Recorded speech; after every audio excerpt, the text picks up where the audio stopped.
আসসালামু আলাইকুম। ভাবছেন কারাতের ড্রেস পরে কারাটের বই, কারাতে তোর বইও হয়। হ্যাঁ, কারাতের পড়াশোনা। মূলত হচ্ছে কারাতের বইটা আমি পড়ছি এই কারণেই যে পৃথিবীতে আপনি যদি কিছু জানতে চান, আপনাকে সেই বিষয় নিয়ে পড়াশোনা করতে হবে। আমরা মনে করি একটা প্রশিক্ষণের জন্য শুধুমাত্র হচ্ছে যে প্রশিক্ষণে নিব।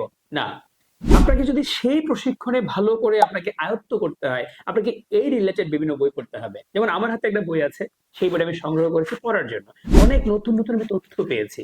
কারণ একটা বই যিনি লিখেন, অনেক গবেষণা করে সে তার গবেষণালব্ধ জ্ঞান তার বইয়ের মাধ্যমে আমাদের সামনে প্রকাশ করে। আর আমরা সাধারণত সেই জ্ঞানকে রিসিভ করার জন্য আমরা ঘন্টাখানিক সময় নিয়ে এই বইটা পড়তে পারি না। অথচ এই বইটা যিনি লিখেছেন উনি বছরের পর বছর গবেষণা করেছেন। এবার চিন্তা করুন উনি কেন বই লিখেছেন আর আমরা সেটা পড়তে পারছি না। আমাদেরকে ওনার মতো বছরের পর বছর সময় না দিলেও আমরা অল্প সময় নিয়ে বইটা শেষ করতে পারি।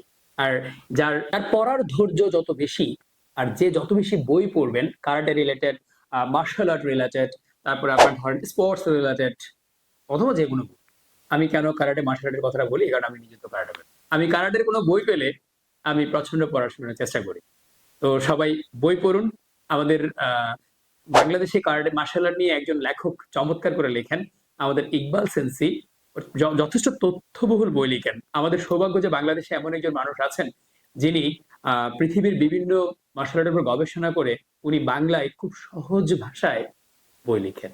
ওনার প্রতি শ্রদ্ধা রেখে শেষ করছি। সেন্সি, আপনি আরো বই লিখুন, আমরা পড়তে চাই। আর সন্তানদেরকে যারা কারাটে শিখেন তাদেরকে বলবো আপনারা ওনার বই পড়ুন, কারণ আপনারা ওনার বই পড়লে অনেক কিছু জানতে পারবেন।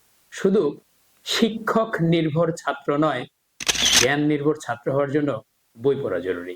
ভালো থাকবেন, সুস্থ থাকবেন, কারাটে শিখবেন, বেশি বেশি বই পড়বেন, জ্ঞানের পরিধি বাড়াবেন। আসসালামু আলাইকুম।